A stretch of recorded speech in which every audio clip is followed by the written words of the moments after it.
Et bonjour à toutes et à tous, aujourd'hui je vais répondre à la question quelles sont les monnaies qui sont le plus susceptibles de prendre de la valeur dans le temps. C'est une question que l'on me pose quand même assez régulièrement et j'y ai déjà répondu dans ma dernière FAQ, d'ailleurs je vous la mettrai juste ici, et je me suis dit que comme c'est une question quand même assez intéressante, pourquoi ne pas faire une vidéo dédiée à ce sujet où justement je peux rentrer un petit peu plus dans les détails. Et d'ailleurs ici je vais vous dire quelles monnaies à mon avis sont le plus susceptibles de prendre de la valeur dans le temps, que ce soit à moyen long terme, quelles sont les monnaies à acheter directement et surtout quelles sont les monnaies à ne pas acheter. Je précise quand même que tout ça c'est mon avis, je peux me tromper parce que malheureusement je ne peux pas lire dans l'avenir. Donc voilà, je vous invite évidemment à faire vos propres recherches et surtout à avoir votre propre avis sur la question. Mais bref, déjà, est-ce que les monnaies de collection sont un bon investissement? À mon avis, oui, c'est un bon investissement. Plus le temps passe et plus les monnaies vont prendre de la valeur. Alors il y en a qui vont dire oui, mais elles suivent juste l'inflation. C'est vrai, elles suivent l'inflation, mais dans ce cas-là, ça vaut mieux quand même d'avoir votre argent sous la forme de monnaie de collection plutôt que de l'avoir sous forme de billets qui ne va pas suivre l'inflation et qui donc va perdre de l'argent. Mais ensuite, on va avoir des monnaies qui vont prendre plus de valeur que, que l'inflation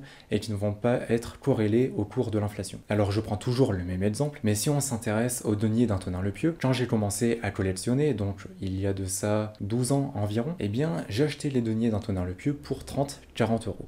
On parle ici de deniers qui vont être en état TTB superbe. Aujourd'hui, trouver un denier d'Antonin-le-Pieux en état superbe pour moins de 80 euros, c'est très compliqué. Et ça prouve que ce sont des monnaies qui ont pris quand même une certaine valeur avec le temps.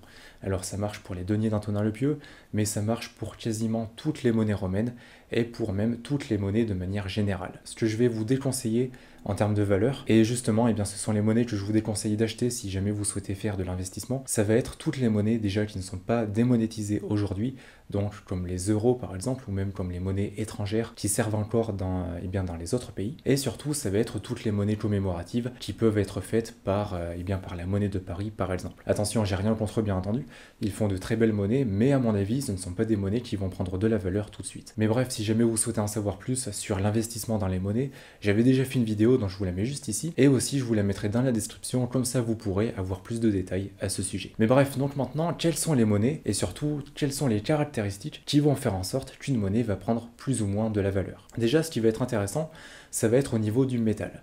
Évidemment, on va toujours parler des mêmes métaux, à savoir de l'or et de l'argent. En fait, si vous regardez le cours des différentes monnaies en or et en argent, plus le temps passe et plus elles prennent de la valeur. Ça c'est normal. Soit vous prenez des monnaies d'investissement, comme par exemple les 50 francs Hercule, les 20 francs or, etc. Et ces monnaies-là vont suivre le cours de l'argent et le cours de l'or, et donc bien entendu c'est normal qu'elles prennent de la valeur. Mais si vous prenez d'autres monnaies qui ne vont pas être forcément corrélées au cours des métaux précieux, comme par exemple des écus d'or, des solidus, etc., ce sont des monnaies qui vont quand même prendre de la valeur. Si on prend un exemple bien précis, comme les solidus de Théodose II, pour la petite parenthèse, ce sont certainement les monnaies romaines en or les plus abordables. Aujourd'hui, selon l'État bien entendu, on va les trouver pour une fourchette de prix allant de 800 à 1200 euros environ. Évidemment, ça varie en fonction de l'état de la monnaie, ça varie également en fonction de son revers, etc. Mais on va dire qu'en général, c'est entre 800 et 1200 euros pour une monnaie qui va être dans un état quand même très correct. Il y a de ça 10-15 ans, c'était des monnaies que l'on achetait plus pour 400-500 euros à peu près. Donc elles ont déjà pris pas mal de valeur à ce niveau-là. C'est la même chose pour les écus d'or, peu importe au niveau du roi ou au niveau du revers, ou du type de monnaie, la plupart du temps, les écus d'or que l'on trouve aujourd'hui pour 800-900 euros environ, c'était des monnaies que l'on pouvait acheter 300-400 euros il y a de ça une quinzaine d'années. Donc toutes les monnaies qui vont être en or vont être très intéressantes à acheter. Et également, j'ai pas trop parlé de l'argent, mais considérez que pour l'argent, c'est plus ou moins la même chose. Une autre caractéristique à regarder, ça va être la rareté de la monnaie. Plus une monnaie est rare, et plus elle est amenée à prendre de la valeur. Alors attention, ça va être corrélé avec la demande qu'il va y avoir autour de cette monnaie. Donc toutes les monnaies qui sont rares ne vont pas forcément coûter très cher, mais si jamais elles sont un tant soit peu demandées, ce sont des monnaies qui peuvent potentiellement prendre énormément de valeur. C'est pour ça que je dis que la rareté est très importante, parce qu'évidemment, une monnaie qui est rare aujourd'hui, comme c'est une monnaie qui a déjà été finie d'être frappée, et comme il n'y en aura pas de nouvelles, plus le temps va passer, et moins il y en aura dans le monde. Et donc si vous avez aujourd'hui une monnaie qui est rare, peut-être que dans 15 ans, elle le sera encore plus. Et donc évidemment, si sa demande suit son cours, c'est une monnaie qui prendra encore plus de valeur. Après, une nouvelle fois, Ça peut varier en fonction de la demande, ça peut varier en fonction de l'offre et tout ça, mais en général, toutes les monnaies qui vont être en R2, R3, voire plus, vont prendre plus de valeur que les monnaies qui sont en R1, voire même qui sont pas du tout cotées sur l'échelle de Sheldon. C'est pour ça que la rareté d'une monnaie est très importante à prendre en compte. Maintenant, la troisième caractéristique, eh bien, ça va être l'état de la monnaie. Alors j'en ai déjà parlé, mais plus une monnaie va être dans un bel état, et plus elle va être rare. Si vous prenez par exemple, eh bien on va rester sur les deniers d'Antonin-le-Pieux. Si vous prenez le denier d'Antonin-le-Pieux avec le Salus sur le revers par exemple, on va dire que ces monnaies-là en état FDC, il n'y en a que 200 dans le monde. Attention, je donne un chiffre qui est totalement faux, j'en ai absolument aucune idée, mais on va dire qu'il n'y en a que 200 dans le monde. Eh bien ça veut dire qu'il y en a aujourd'hui 200 et que dans les années à venir, il y en aura certainement moins. Parce que, évidemment, des monnaies qui sont en état SPL ne pourront pas devenir des monnaies en état FDC. Et c'est tout à fait normal. Par contre, l'inverse est vrai. Une monnaie qui est en état FDC, si elle est un petit peu usée, si elle n'est pas conservée dans les bonnes conditions, eh bien, elle peut devenir une monnaie en état SPL. Et c'est ça qui va faire tout l'intérêt des états pour les monnaies. Parce que plus une monnaie est en bel état, et plus avec le temps, eh bien, son nombre d'exemplaires va diminuer, parce que comme je viens de le dire, une monnaie en mauvais état ne peut pas devenir une monnaie en très bon état, mais par contre l'inverse est vrai. Et donc c'est ça qui est vraiment très important à prendre en compte, et c'est pour ça que je vous invite à préférer les monnaies en état SPL et FDC, parce que c'est à mon avis les monnaies qui prendront le plus de valeur dans le temps. Et d'ailleurs pour tous ceux qui ont des collections de pièces de monnaie, faites-y vraiment très attention, parce que si jamais vous les conservez mal, vos monnaies peuvent s'abîmer, et évidemment ça va leur faire perdre de la valeur avec le temps. Après, si jamais vous souhaitez en savoir plus sur comment faire pour conserver correctement vos pièces de monnaie, j'ai fait une vidéo dédiée à ce sujet et aussi j'en parlais dans ma dernière FAQ. Donc je vous invite à aller la voir si jamais ça vous intéresse. Mais donc maintenant, quelles sont les monnaies, à mon avis, qui ne vont pas prendre de la valeur avec le temps, ou du moins pas maintenant. Déjà, on va avoir toutes les monnaies qui sont vraiment très communes. Par exemple, toutes les monnaies françaises, comme le tas que j'ai juste derrière moi, ce sont des monnaies qui ne vont pas prendre beaucoup de valeur. Toutes les Lindauer qui sont classiques, toutes les Ledery Full, etc.,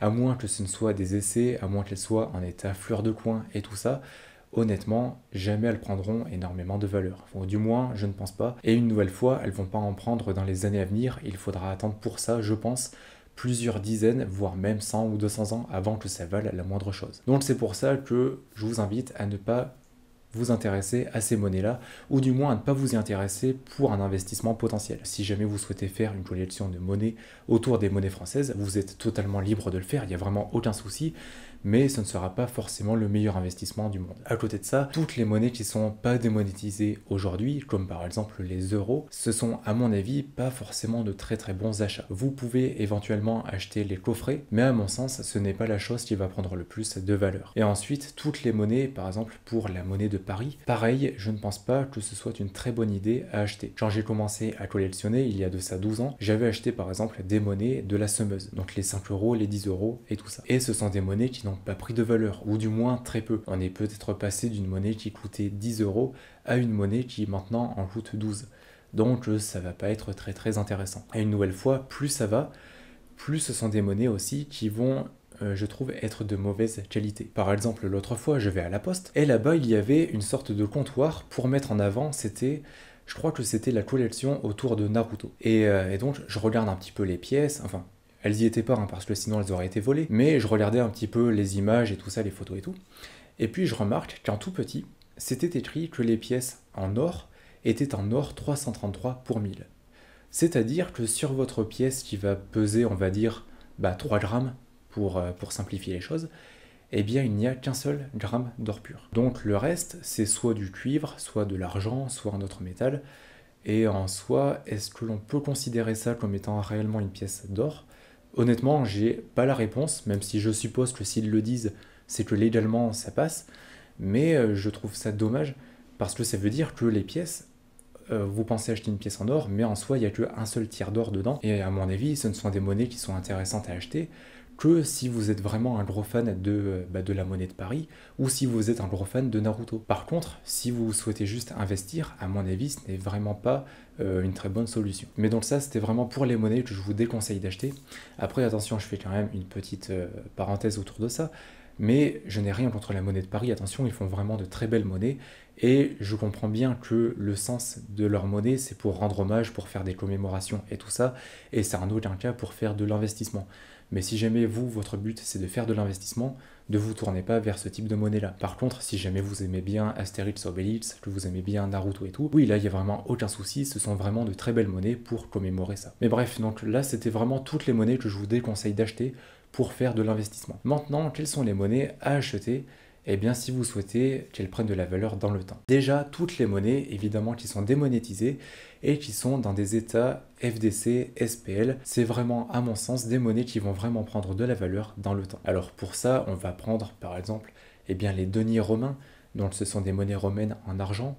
Tout ce qui va être en état SPL et FDC, c'est quasiment obligé que ça prenne de la valeur avec le temps. Ça marche évidemment pour toutes les autres monnaies, pour les grecs, les royales, etc. Évidemment, je ne vais pas tout énumérer, mais voilà, toutes les monnaies, même les simples numus de Constantin, ce sont des monnaies qui vont prendre beaucoup de valeur, même si elles sont relativement communes. Donc ce sont vraiment des monnaies qui sont intéressantes au niveau de leur valeur. À côté de ça, toutes les monnaies qui vont être en or et en argent. Donc ça rejoint évidemment les deniers romains, mais ça rejoint surtout tout ce qui va être solidus, donc les monnaies romaines en or, tous les écus d'or, les louis d'or, les doubles louis d'or, etc. C'est vraiment des monnaies qui vont être très intéressantes. Après, au niveau des monnaies purement d'investissement dans les métaux précieux, comme les 20 francs or, les 5 francs Meuse et tout ça, c'est des monnaies qui vont être intéressantes uniquement si vous souhaitez utiliser la valeur refuge et bien des métaux précieux, donc de l'or et de l'argent. Après, ce ne sont pas des monnaies que je vais vraiment vous conseiller si vous souhaitez vraiment acheter des monnaies qui vont prendre de la valeur. Parce que là, tout ce que ces monnaies-là vont faire, c'est suivre le cours de l'argent et de l'or, et c'est tout. Et ce sera toujours corrélé à ça, tandis que si vous achetez un écu d'or, la valeur ne sera pas vraiment corrélée au cours de l'or, même si on remarque quand même des petites similitudes avec le temps. Donc voilà, je préférais quand même préciser ce point. Autres monnaies qui vont être également très intéressantes à acheter, ça va être toutes les monnaies rares qui vont avoir une demande. Ce que je veux dire par là, ça va être par exemple les deniers de Jules César. Si vous avez un denier de César qui est classé en R2, eh bien c'est un très bon investissement parce que c'est une monnaie qui est rare,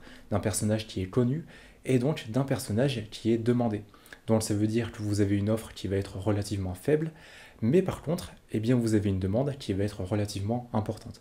Parce que César, il est connu, et donc ces monnaies sont beaucoup demandées.